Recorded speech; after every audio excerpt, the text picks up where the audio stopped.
नमो नमः मित्रों, संस्कृत जीवन में आप सभी का स्वागत है। हम लोग अपनी साहित्य की कक्षा में उपस्थित हैं, जिसके अंतर्गत भर्तृहरिकृत नीति शतकम ग्रंथ का अध्ययन हम लोग कर रहे हैं। तो अब तक की कक्षाओं में हम लोगों ने कुल 43 श्लोकों का अध्ययन कर लिया है। आज उससे आगे के श्लोकों के साथ आप सभी के समक्ष उपस्थित हैं। तो जो भी मित्र हमारे साथ लाइव जुड़ चुके हैं, सभी लोग वीडियो की लिंक को अपने दोस्तों के साथ शेयर करें, जिससे कि अधिक से अधिक लोग लाइव आ जाएं।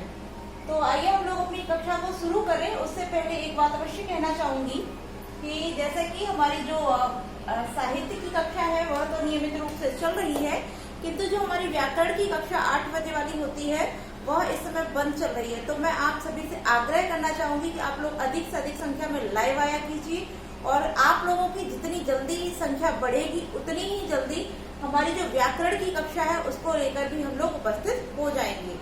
क्योंकि अभी मैं देखती हूँ कि आप लोगों की लाइव संख्या बहुत कम रहती है, इसीलिए हम केवल एक ही कक्षा को अभी चला रहे हैं। और जैसे ही आप लोगों की लाइव संख्या बढ़ जाएगी और बाद में भी जो लोग वीडियो देखते हैं उनकी संख्या भी यदि बढ़ती है, तो वैसे ही हम लोग तुरंत अपनी जो द्वितीय कक्षा होती है व्याकरण वाली 8 बजे की, उसको भी सुचारू रूप से नियमित रूप से आरंभ कर देंगे, जिसमें कि हम लोगों की अच्छ संधि समाप्त हो चुकी है और हर संधि का अध्ययन हम लोगों को आरंभ करना है। तो आप लोग अधिक से अधिक लोग लाइव आया कीजिए, और बाद में भी जो लोग किसी कारणवश लाइव नहीं देख पाते हैं, आप लोग बाद में अवश्य देखा कीजिए। और आपके जो भी सुझाव हुआ करें आप लोग कमेंट करके अवश्य बताया कीजिए, क्योंकि मैं आप सभी के कमेंट देखती हूँ और आपके जो भी सुझाव होते हैं उनको अवश्य ही ग्रहण करती हूँ। तो आप लोग कमेंट करके बताया कीजिए कि आपको क्लास कैसी लगी। साथ ही साथ अपने दोस्तों के साथ अपनी क्लास को लेकर अपने अनुभव शेयर किया कीजिए, जिससे कि अधिक से अधिक लोग हमारी कक्षा के साथ लाइव जुड़ सकें। तो आइए हम लोगों जैसे कि हम लोग आज 43 श्लोक से आगे के श्लोकों का अध्ययन करेंगे।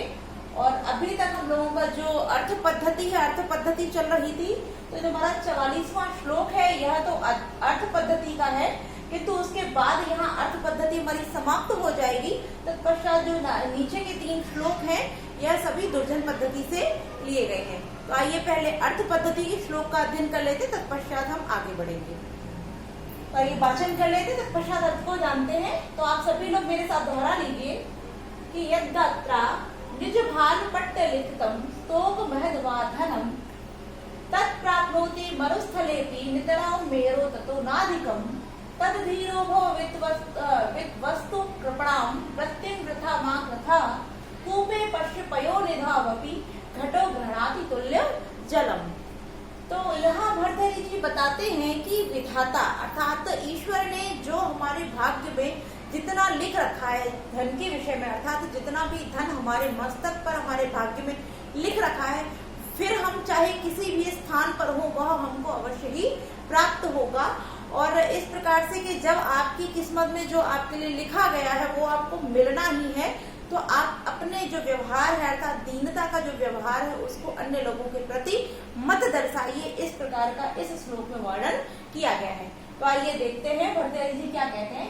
यद माने जो, धात्रा, धात्रा तात्पर्य विधाता, कि जो विधाता ने निज भाल पट्ट लिखतम, निज माने अपने, भाल माने मस्तक, पट्ट पर, मस्तक पट्ट अर्थात मस्तक पट्ट पर, लिखतम माने लिख दिया है, स्तोकम कम, वा अथवा, महत माने ज्यादा, कम अथवा ज्यादा, धनम माने धन को, कि जो विधाता ने हमारे भाल पट्ट अर्थात मस्तक पट्ट पर, तात्पर्य भाग्य में, लिखितम माने जो लिख दिया है, स्तोकम महद्वा, कम अथवा ज्यादा धन, जो उन्होंने हमारे भाग्य में लिख दिया है कि आपको इतना धन प्राप्त होना है, चाहे वह अधिक हो चाहे कम, तो कि चाहे कम हो अथवा अधिक धन, तत् प्राप्नोति मरुस्थलेपि नितराम, नितराम माने संपूर्ण रूप से अर्थात पर्याप्त रूप से, मरुस्थले, मरुस्थल में, अपि माने भी, मरुस्थल में भी वह पर्याप्त मात्रा में, तत् माने वह, प्राप्नोति माने प्राप्त हो जाएगा अर्थात प्राप्त होगा। तो यहाँ भर्तृहरि जी कह रहे हैं कि जो विधाता ने हमारे मस्तक पट पर लिख दिया है कम अथवा ज्यादा धन, वह संपूर्ण मात्रा में अर्थात पर्याप्त रूप में मरुस्थल में भी हमको वह प्राप्त हो जाएगा। मेरो ततो और मेरु तात्पर्य सुमेरु पर्वत पर भी। यहाँ मेरु है किंतु यह सप्तमी विभक्ति में होने के कारण मेरो शब्द हो गया कि मेरो अर्थात तो सुमेरु पर्वत पर भी तत्माने वह प्राप्त हो जाएगा, कि सुमेरु पर्वत पर भी वही प्राप्त होगा, ना अधिकम, उससे अधिक न माने नहीं, उससे अधिक नहीं प्राप्त होगा। क्योंकि ऐसा माना जाता है कि जो सुमेरु पर्वत होता है वह स्वर्ण से निर्मित होता है। तो इसीलिए बताया गया कि चाहे आप सुमेरु पर्वत पर हो तब भी आपको उतना ही धन मिलेगा जितना विधाता ने आपके मस्तक पट पर लिख दिया है। और चाहे आप कहाँ हो, मरुस्थल में हो जहाँ जल प्राप्त होना भी अति दुष्कर होता है, ऐसे स्थान पर भी यदि आप हैं और आपके मस्तक में अर्थात आपके भाग्य में अत्यधिक धन लिखा गया है, तब भी आपको मरुस्थल में भी अधिक धन प्राप्त हो जाएगा। और यदि कम लिखा है तो आप चाहे सुमेरु पर्वत पर हो तब भी आपको वही प्राप्त होगा, न अधिकम, उससे अधिक नहीं। आगे कहते हैं तद धीरो भव, तद माने इसलिए या तब, धीरो धैर्य को धारण करने वाले अर्थात धैर्यवान, भव माने हो, कि तब तुम क्या हो, धैर्य को धारण करने वाले तात्पर्य धैर्यवान हो जाओ। वित्त वस्तु कृपणाम वृत्तिम, वित्त वस्तु अर्थात जो धनवान व्यक्ति होते हैं, धनिक होते हैं, ऐसे धनवानों के समक्ष कृपणाम अपने दरिद्रता का, वृत्तिम व्यवहार को, प्रथा मां कृथा, व्यर्था मान, प्रथा माने बेकार में, मां माने मत, कृथा माने कहो अर्थात करो, कि तब, क्योंकि यहाँ ऊपर की 2 लाइनों में बता रहे हैं कि जो विधाता ने तुम्हारे भाग्य में जितना अधिक या कम जो भी धन लिख रखा है, फिर चाहे तुम मरुस्थल में हो अथवा सुमेरु पर्वत पर, तुमको वह पर्याप्त मात्रा में उतना प्राप्त हो जाएगा, उससे अधिक नहीं। यानी कि जितना तुम्हारे भाग्य में विधाता ने लिखा होगा वह तुमको उसी मात्रा में पर्याप्त रूप से प्राप्त हो जाएगा। इसलिए तुम धैर्य को धारण करो अर्थात धैर्यवान बनो।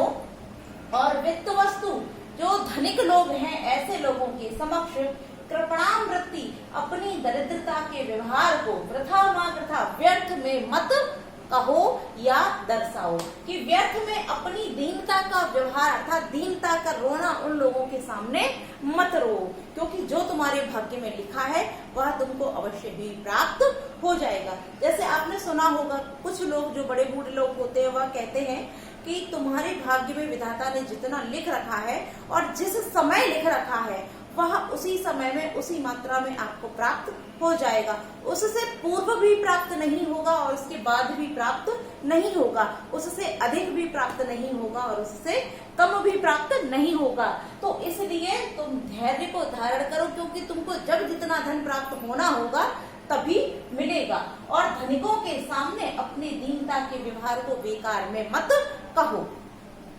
आगे एक दृष्टांत अर्थात उदाहरण देते हुए भगवती जी कह रहे हैं कि पश्य माने देखो, घटा घड़े को, कि देखो घट को, घट क्या घड़े को, कि घड़े को देखो, कूपे कुएं में, पयो निधो अर्थात समुद्र में, अपि माने भी, यहाँ पयो निधो धन अपि अयादि संधि हो जाएगी एचो एवा यावा से, और यहाँ पयो निधो में भी सप्तमी है और कूपे में भी सप्तमी है, कि देखो घटो माने घड़े को, ये कुएं और समुद्र से भी, तुल्य जलम, तुल्यम माने समान, जलम माने जल को, ग्रहणाति माने ग्रहण करता है, कि जो घड़ा होता है चाहे तुम उसे कम जल वाले कुएं में डालो, अन्यथा जहाँ अथाह जल होता है ऐसे समुद्र में डालो, तब भी वह जो घड़ा होता है वह उन दोनों ही स्थानों से समान जल को ही ग्रहण करता है। ऐसा नहीं है कि जब वह कम जल में जाए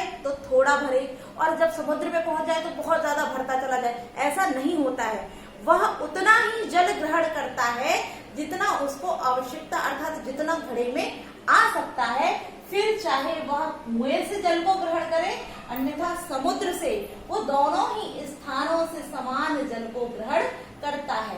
तो इसलिए भवभूति जी कहते हैं, भर्तृहरि जी कहते हैं कि देखो घड़े को और इससे सीख लो कि यह कुएं और समुद्र दोनों ही स्थानों से समान जल को ही ग्रहण करता है। इसलिए इसलिए तुम्हारे भाग्य में जितना विधाता ने लिख रखा है वह तुमको अवश्य ही प्राप्त होगा, इसलिए व्यर्थ में अपना रोना मत रो। तो हम लोगों ने यहाँ अर्थ जान लिया है। अब यदि बात करें यहाँ अलंकार की, तो जैसा कि हम देख ही रहे हैं यहाँ कुएं का दृष्टांत देकर के भर्तृहरि जी ने कहा है। इस कारण इस श्लोक में जो अलंकार है वह दृष्टांत अलंकार हो जाएगा। और यदि हम छंद की बात करते हैं तो यहाँ भी आप समझ ही रहे होंगे, यह जो हमारा वृत्त है यह शार्दूल विक्रीडित छंद में ही लिखा गया है। तो हम लोगों ने छंद जान लिया, अलंकार जान लिया है। अब यहाँ देखते हैं जो यहाँ से प्रश्न बन सकते हैं। तो इस प्रकार से भी प्रश्न बन सकता है कि मरुस्थल में भी धन को किस प्रकार, अर्थात विधाता ने जो अपने मस्तक पटल पर धन लिख रखा है उसको किन किन स्थानों पर प्राप्त किया जा सकता है। तो उसके लिए आपका मरुस्थले अपी हो जाएगा और मेरु तत्व, अर्थात मेरु पर्वत पर भी और मरुस्थल पर भी हो जाएगा। अब यहाँ बताया गया कि जब विधाता ने आपके मस्तक पटल पर जितना धन लिख रखा है वह आपको अवश्य ही प्राप्त होगा। तो यहाँ भर्तृहरि जी मनुष्य को क्या धारण, अर्थात कैसा होने के लिए प्रेरित करते हैं, तब यहाँ हो जाएगा धीरो भव, अर्थात धैर्यशाली होने के लिए प्रेरित करते हैं। और यदि पूछा जाए कि यहाँ विधाता के द्वारा लिखो, अर्थात तो मरुस्थल में भी धन प्राप्त हो सकता है और सुमेरु पर्वत पर भी, तो यहाँ इस श्लोक में कौन सा दृष्टांत देकर के भर्तृहरि जी बताते हैं। तो आप जैसा कि देख ही रहे होंगे यहाँ कुएं और समुद्र के साथ साथ घड़े का दृष्टांत देते हुए भर्तृहरि जी यहाँ पर इस श्लोक में घड़े और कुएं तथा समुद्र का दृष्टांत प्रस्तुत कर रही हैं। तो क्योंकि हम लोगों ने श्लोक के अर्थ को जान लिया है, यहाँ से जो प्रश्न बन सकते हैं वह जान लिया, अलंकार देख लिया, छंद देख लिया है, तो अब देखते हैं यहाँ पर व्याकरणिक टिप्पणियां, जो यहाँ पर व्याकरणिक टिप्पणियां हो सकती हैं। तो जैसा कि आप देखते हैं यद धन धात्रा लिखा हुआ, यद धन धात्रा, ताको दा आदेशित करके धात्रा हुआ जैसे संधि हो जाती है। और धात्रा शब्द की बात करते हैं तो धा के साथ जब हम त्रिच प्रत्यय का विधान करते हैं तो धात शब्द बन जाता है और तृतीय व्यक्ति में धात्रा शब्द निष्पन्न हो जाता है। अब आगे बात करते हैं, यहाँ लिखा हुआ हमारा निज भाल। तो निज भाल शब्द की बात करते हैं तब यहाँ पर हमारा कर्मधारय समास हो जाता है। किंतु यदि इसमें एक शब्द और जोड़ लेते हैं निज भाल पट्ट, तब यहाँ पर हमारा मयूर व्यंजकादि जो तत्पुरुष समास होता है वह यहाँ पर हो जाएगा। किंतु जब आगे भी यानी संपूर्ण शब्द को ले लेंगे, निज भाल पट्ट लिखतम, अर्थात अपने मस्तक पट पर लिख दिया है, तो मस्तक पट पर लिखा, तो यहाँ आप पर शब्द से ही जान सकते हैं यहाँ सप्तमी तत्पुरुष समास हो जाएगा। आगे देखते हैं तत् प्राप्नोति मरुस्थले, मरुस्थले धन अपि, तो यहाँ पूर्व रूप संधि का विधान है। और जैसा कि आपने देखा यहाँ पे मेरौ और मरुस्थले इन दोनों में ही क्या है, सप्तमी व्यक्ति में ये दोनों लिखे गए हैं। ऐसे ही नाधन अधिकम, तो यहाँ नाधिकम हो गया, यहाँ दीर्घ स्वर संधि हो जाती है। आगे बात करते हैं हम, हमारा अगला जो शब्द है वित्त वस्तु। वित्त वस्तु शब्द की बात करें तो यह महत्वपूर्ण है और इसकी जो वृत्ति अर्थात निष्पन्नता है वह किस प्रकार होती है, तो इसको जान लेते हैं। तो जब वित्त शब्द की बात करें तो व्रत धातु के साथ जब कितने प्रत्यय का विधान करते हैं तो वृत्त शब्द बन जाता है, वृत्त। और वृत्त के साथ जब मतु प्रत्यय जोड़ते हैं तो वित्त वत बन जाता है। और यहाँ सु आदि की उत्पत्ति करके जब हम सप्तमी व्यक्ति में विधान करेंगे तो वित्त वस्तु शब्द हमारा बन जाएगा। आगे यहाँ लिखा हुआ है कृथा। कृथा तो क्रे धातु के साथ जब लुंग प्रत्यय का प्रयोग करते हैं, विधान करते हैं, तब यहाँ पर कृथा शब्द हमारा निष्पन्न हो जाता है। और जैसा कि पयो निधो अपि यहाँ देख लिया था, अयादि संधि हो जाती है। तो इस प्रकार से इस श्लोक की सभी व्याकरणिक टिप्पणियां हो जाएंगी। अब इससे आगे बढ़ते हैं क्योंकि यहाँ हमारी अर्थ पद्धति समाप्त होती है, अब हमारी यहाँ से दुर्जन पद्धति आरंभ हो जाती है। तो आइए हम लोग दुर्जन पद्धति का जो प्रथम श्लोक है उसका वाचन करते, तत्पश्चात उसके अर्थ को जानते हैं। तो भर्तृहरि जी कह रहे हैं कि अकरुणत्व कारण विग्रह पर धने पर योषिति च स्पृहा सुजन बंधु जनेश्वर सहिष्णुता प्रकृति सिद्धम इदम दुरात्मनाम। अब यहाँ आप देख ही रहे दुरात्मनाम अर्थात दुरात्मा तो कौन होता है, दुर्जन व्यक्ति। तो यहाँ दुर्जन पद्धति से ही लिए गए हैं। अब देखते हैं क्या कह रहे हैं कि अकरुणत्वम। करुणा अर्थात दया, और अकरुणत्व अर्थात दया से हीन तो निर्दयता। तो निर्दयता, फिर यहाँ अकारणत्व वा से आ निकलेगा तो अकारण हो जाएगा, अकारण विग्रह। अकारण अर्थात बिना कारण के ही विग्रह माने झगड़ा करने वाले। कि पहले तो कैसे अकरुणत्व अर्थात करुणा से हीन होते हैं, कैसे होते हैं, निर्दयी होते हैं। आगे अकारण विग्रह, बिना कारण ही झगड़ा करने वाले होते हैं। परधने परयोषिति च स्पृहा, परधने पर माने दूसरे के धने माने धन में, दूसरे के धन में स्पृहा इच्छा रखने वाले यानी अभिलाषा रखने वाले, च माने और, परयोषिति परयोषिति तात्पर्य दूसरे की, पर माने दूसरे की, योषिति माने स्त्री, कि दूसरे की स्त्री में च माने स्पृहा और इच्छा रखने वाले, कि पर धने दूसरे के धन में, च माने और, दूसरे की स्त्री में, स्पृहा माने इच्छा रखने वाले अर्थात उसकी कामना करने वाले, चाहने वाले। सुजन बंधु जनेषु, बंधु जनेषु धन असहिष्णुता, तो यहाँ यड़ संधि हो जाएगी।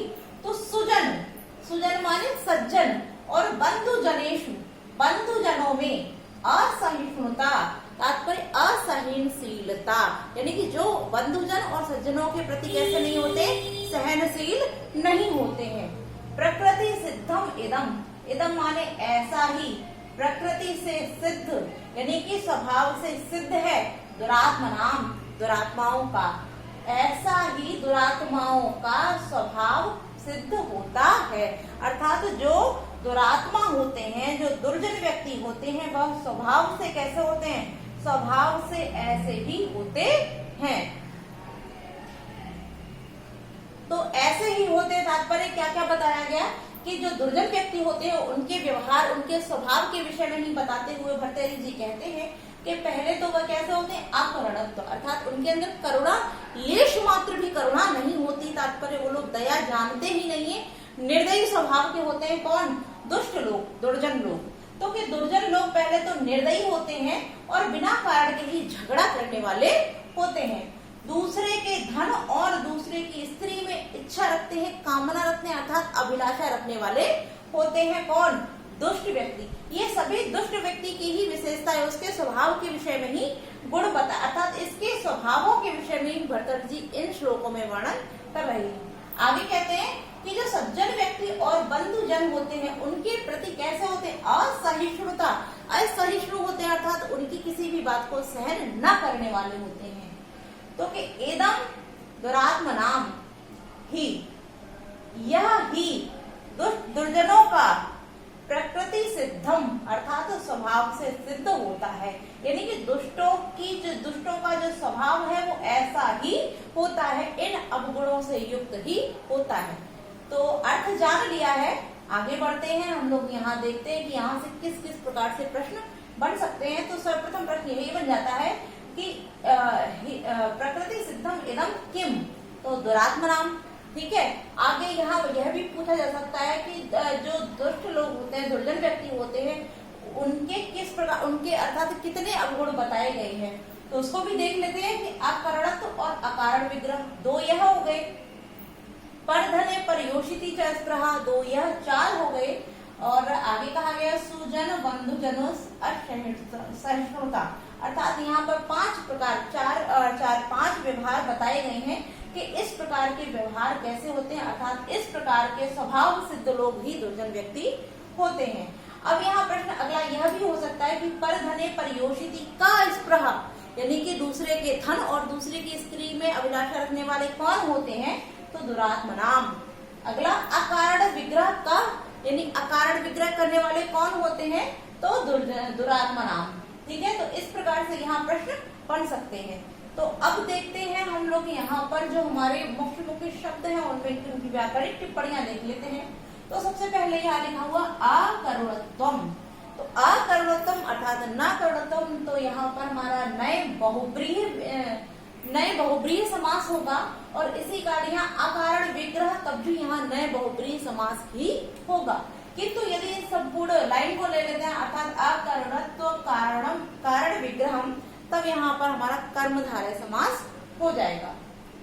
परधने दूसरे का धन परियोषिति दूसरे की स्त्री, तब यहाँ षष्ठी तत्पुरुष समास हो जाएगा।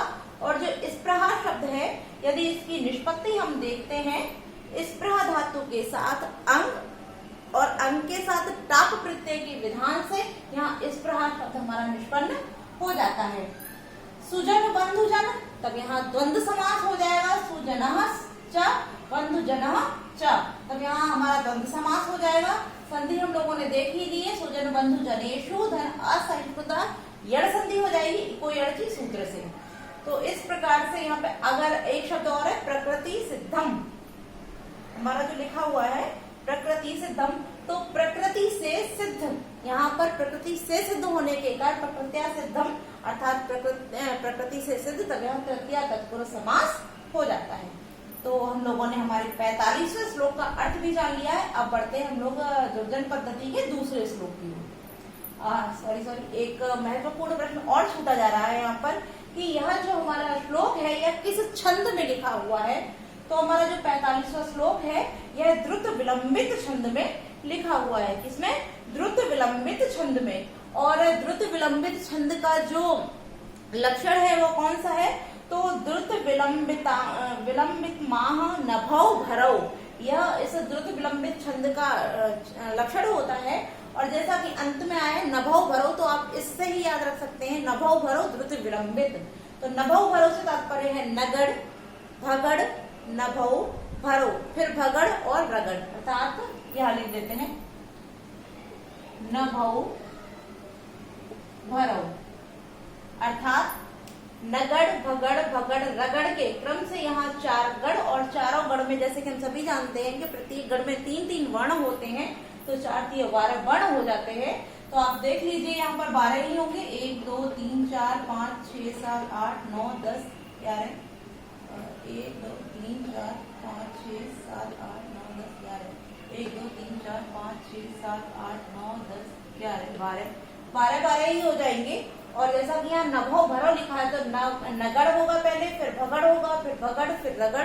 तो इस क्रम से यहाँ द्रुत विलंबित छंद हो जाता है। आइए अब बढ़ते हैं हमारे 46वें श्लोक पे। आइए पहले वाचन कर लेते हैं, पश्चात इसके अर्थ को जानेंगे।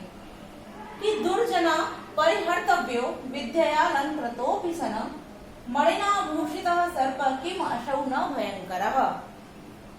अब जैसा कि यहाँ दुर्जन व्यक्ति के व्यवहार के विषय में बता दिया गया कि किस किस प्रकार से अवगुण दुर्जन व्यक्ति में होते हैं, तो उसी दुर्जन व्यक्ति के लिए बताया गया कि यदि दुर्जन व्यक्ति कितना भी विद्या से अलंकृत क्यों ना हो, कितना ही अर्थात पढ़ा लिखा हो, किंतु उसको क्या करना चाहिए? परिहर्तव्य, त्याग देना चाहिए, क्योंकि वह आपके किसी भी काम का नहीं है। दूसरी बात यह है क्योंकि वह दुर्जन है, तो जैसा कि हम सभी जानते हैं जो सर्प होता है वह अपने व्यवहार से कभी भी चूकता नहीं है। सर्प का कार्य होता है काटना, डंक मारना।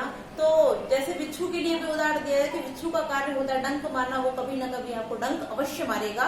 तो इसलिए ऐसे लोगों से दूर ही रहना चाहिए। तो आइए श्लोक में हम जानते हैं कि भर्तृहरि जी कहते हैं कि दुर्जना, जो दुर्जन व्यक्ति होते हैं, परिहर्तव्यो, परिहार्य अर्थात त्यागने योग्य होते हैं। विद्या अलंकृतोऽपि शन, विद्या से अलंकृत होने पर भी, यानी कि विद्या से अलंकृत होने पर भी दुर्जन व्यक्ति त्यागने योग्य होते हैं। चाहे वह विद्या से कितने ही अलंकृत क्यों ना हो, किंतु यदि वह दुष्ट है, उसका स्वभाव अनुचित है, गलत है, तब वह कैसा? तब वह त्यागने योग्य ही होता है। परिहर्तव्य अर्थात त्यागने योग्य ही है, क्योंकि वह अपने दुष्ट स्वभाव से कभी भी अनभिज्ञ नहीं होगा, अर्थात अपने दुष्ट स्वभाव को वो कभी भी नहीं त्याग सकता है। इस कारण विद्या से अलंकृत होने पर भी दुर्जन को त्याग देना चाहिए, अर्थात वह त्यागने योग्य होता है। दुर्जन को त्याग देना चाहिए। अब किस प्रकार से? तो यहाँ दृष्टांत देकर के बताते हैं भर्तृहरि जी कि मणिनाम भूषितः सर्पः, कि जो मणि से भूषित माने शोभित होता है सर्प, किम असौ ना भयंकर, किम माने क्या, ना माने नहीं, भयंकर असौ, क्या वह भयंकर नहीं होता है?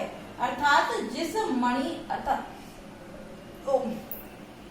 कि जो सर्प मणि को धारण करता है, मणि से सुशोभित होता है, तो मणि से सुशोभित होने वाला सर्प भी क्या भयंकर नहीं होता है? अर्थात वह उसकी शोभा तो बढ़ रही, जो मणि उसने धारण कर रखी है वह मणि उसकी शोभा तो बढ़ा रही है, किंतु उस मणि को धारण करने से जो उसकी भयंकरता है, अर्थात जो उसका डंक मारने का, डसने का जो स्वभाव है, क्या वह स्वभाव उससे दूर हो गया, अर्थात वह भयंकर नहीं रहा। तो कह रहे हैं कि नहीं, वह अब भी भयंकर है। तो इस कारण से जब वह मणि से सुशोभित होने के कारण होने पर भी जो सर्प है वो भयंकर रहता है।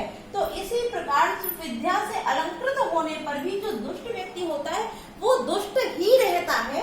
इस कारण ऐसे दुर्जन को परिहर्तव्य, त्याग देना चाहिए। पुनः एक बार अर्थ देख लेते हैं कि विद्या अलंकृतोपि सन, विद्या से अलंकृत होने पर भी दुर्जना, दुष्ट व्यक्ति को परिहर्तव्य, त्याग देना चाहिए, अर्थात त्यागने योग्य होता है। अब क्यों, किस प्रकार से, तो कि मणिना भूषिता सर्प, मणि से सुशोभित होने पर भी सर्प क्या, किम असौ, क्या भयंकरम ना, क्या भयंकर नहीं होता है, अर्थात वह भयंकर होता है। इस कारण सर्प के समान ही ऐसे दुर्जन व्यक्ति को त्याग देना चाहिए। तो श्लोक का अर्थ हम लोगों ने जान लिया है। यदि अलंकार की बात करें तो यहाँ दृष्टांत देकर ही समझाया गया है, तो इस कारण यहाँ अलंकार की जो है वह दृष्टांत अलंकार हो जाएगा। छंद की बात करें तो यह अनुष्टुप छंद में लिखा गया है, और अनुष्टुप छंद का लक्षण आप सभी जानते हैं, कई बार हम लोगों ने पहले के श्लोकों में देख भी लिया है। अब हम जानते हैं इसकी जो मुख्य मुख्य टिप्पणियां हैं, तो वैसे तो ज्यादा इसमें नहीं है। प्रथम शब्द यहाँ लिखा हुआ है दुर्जना, तो दुष्ट जना, तब यहाँ प्रादि तत्पुरुष समास हो जाता है, और विद्या अलंकृता अपि, तो यहाँ अगर हम संधि की बात करें तो विद्या अलंकृतो अपि, तो अलंकृतः धन अपि विसर्ग हो जाएगा, अलंकृतो धन आप करेंगे तो पूर्व रूप हो जाएगा। वैसे अलंकृतः धन अपि होगा तो यहाँ पर हमारा विसर्ग संधि हो जाएगी। परिहर्तव्यो, तो परि धातु के साथ जब परि उपसर्ग पूर्वक जब हृ धातु के साथ तव्यत प्रत्यय का विधान करते हैं तो परिहर्तव्य बनता है। और विद्या अलंकृतो जो शब्द है इसमें तृतीय तत्पुरुष समास हो जाएगा, विद्या से अलंकृत, तो विद्या अलंकृतः। और हमारा यहाँ शब्द रहेगा भूषिता और भयंकर, इन दोनों की भी निष्पत्ति देख लेते हैं। तो भूष धातु के साथ, भूषिता शब्द की बात करें तो भूष धातु के साथ जब हम कित प्रत्यय का विधान करते हैं तब भूषित शब्द बनता है। और भयंकर की बात करते हैं तो भय के साथ क्र धातु और उसके साथ खस प्रत्यय के विधान से भयंकर शब्द हमारा निष्पन्न होता है। तो इस प्रकार से 46वें श्लोक का अर्थ जान लिया, व्याकरणिक टिप्पणियां देख ली, जो प्रश्न बन सकते हैं उनको भी देख लिया है। तो आगे हम लोग हमारे 47वें श्लोक की ओर बढ़ते हैं। किंतु एक प्रश्न यहाँ से इस प्रकार बन सकता है कि दुर्जन विद्या से अलंकृत होने पर भी किसको त्याग देना चाहिए, तो दुर्जना परिहर्तव्य, अर्थात दुर्जन व्यक्ति को त्याग देना चाहिए। और मणि से सुशोभित होने पर कौन भयंकर नहीं होता है, तो सर्प, अर्थात सर्प ही भयंकर होता है। इस प्रकार से यहाँ प्रश्न बन सकते हैं। तो आइए हम लोग देखते हैं अगला श्लोक। तो जाड्यम ही मति गण्यते व्रत रुचो दंभ सुचौ केतवः सूर्य निग्रहणता मुनो विमदिता दैन्य प्रिया लापिनी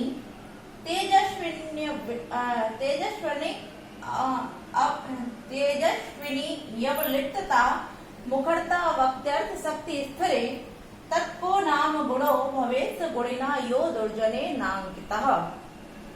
अब यहाँ भर्तृहरि जी बता रही है कि जो दुर्जन व्यक्ति होते हैं वह गुणवानों के गुणों में भी किस प्रकार से त्रुटि, अर्थात उनमें कलंक लगाते हैं, कि जो गुणवान व्यक्ति हैं उनके गुणों को किस प्रकार से कलंकित करते हैं। इस श्लोक के माध्यम से यहाँ भर्तृहरि जी बता रहे हैं। तो आइए श्लोक के अर्थ को देख लेते हैं कि जाड्यम ही मति अर्थात लज्जा में, जाड्यम माने मूर्खता, कि जो गुणवान, गुणी नाम यहाँ बताया गया कि जो गुणवान व्यक्ति होता है यदि वो लज्जाशील है, अर्थात लज्जा का गुण जब किसी व्यक्ति में है तो दुर्जन व्यक्ति उसको क्या कहता है, मूर्ख बताता है। कि लज्जाशील व्यक्ति में मूर्खता गण्यति माने गिनता है। व्रत रुचौ, जो चांद्रायण इत्यादि व्रत होते हैं, व्रत को करने वाले व्यक्तियों में दंभ, आडंबर को बताता है कि जो व्रत इत्यादि कार्य करते हैं उनको कह रहे ये तो दिखावा कर रहा है, आडंबर कर रहा है, तो इस प्रकार से दुर्जन व्यक्ति उसमें दोष निकालते हैं। सुचौ, जो पवित्र व्यक्ति होते हैं उनको कैतवम, कपटी बताता है। जो हृदय से पवित्र लोग होते हैं उनको वह कपटी बताते हैं। आगे सूर्य निग्रहणता, जो सूरवीर होता है उनको निर्दयी बोलते हैं, कि जो सूरवीर है उनको वह निर्दयी मानते हैं। मनोविमतिता, और मुनि व्यक्ति जो होते हैं उनको क्या बोलते हैं, वह उनको मूर्ख बोलते हैं, अर्थात विमतिता। तात्पर्य विमतिता तात्पर्य मूर्ख अर्थात बुद्धिहीन बताते हैं। प्रिय अलापिनी दैन्यम, और जो प्रिय भाषी होते हैं, मधुर बोलने वाला होते हैं, उनको दैन्यम दीन बोलते हैं, कि जो व्यक्ति प्रिय बोलते हैं ऐसे व्यक्ति दीन होते हैं। तेजस्विनी, और जो तेज वाले व्यक्ति होते हैं अर्थात तेज को धारण करने वाले व्यक्ति होते हैं, वह अलिप्तता, उनको पाखंडी बोलते हैं, अर्थात उनमें घमंड दिखाते हैं, कि जो व्यक्ति तेजस्वी है, तेजवान है, वह कैसे हैं, घमंडी हैं। और वक्तर्य अर्थात वक्ता, अच्छे वक्ता होते हैं, उनको वाचाल, बहुभाषी, मुखरता, इस प्रकार से वह लोग दुर्जन लोग बताते हैं। आगे स्थिर व्यक्ति, जो स्थिर प्रवृत्ति के होते हैं, उन लोगों को अशक्ति अर्थात शक्तिहीन दर्शाते हैं, कि जो स्थिर प्रवृत्ति वाले लोग हैं वह लोग शक्ति से हीन हैं। सह गुणिनाम, वह गुणियों का, तत् एको नाम गुणो, ऐसा वह माने कौन सा गुण होता है, यो माने जिसको दुर्जनों के द्वारा ना अंकित नहीं किया जाता, तात्पर्य जिसको कलंकित नहीं करते हैं। तो पुनः एक बार देख लेते हैं कि जो लज्जाशील व्यक्ति है उसको वह मूर्ख गिनते हैं, व्रत इत्यादि करने वाले व्यक्तियों को आडंबर से युक्त मानते हैं, पवित्र हृदय वाले व्यक्तियों को कपटी मानते हैं, सूरवीरों को निर्दयी बोलते हैं, मुनियों को विमतिता अर्थात बुद्धिहीन कहते हैं, मितभाषी अर्थात मधुरभाषी व्यक्तियों को दीन बोलते हैं, दीन समझते हैं, तेजस्वी व्यक्तियों को घमंडी, वाक्पटु लोगों को वाचाल अर्थात बहुभाषी मानते हैं, और स्थिर प्रवृत्ति वाले को अशक्ति अर्थात शक्तिहीन मानते हैं। तो कि स माने वह गुणियों का ऐसा, तत् एको अर्थात वह गुण वाले व्यक्तियों का कौन सा गुण होता है, यो माने जिसको दुर्जन व्यक्ति कलंकित नहीं करते हैं, अर्थात सभी गुणों को कलंकित करते हैं। तो आज के लिए हम लोग इतना ही रखते हैं। व्याकरणिक टिप्पणियां इसकी कल की कक्षा में देखते हैं। और आप सभी को क्लास कैसी लगी कमेंट करके अवश्य बताएं। नमो नमः मित्रों।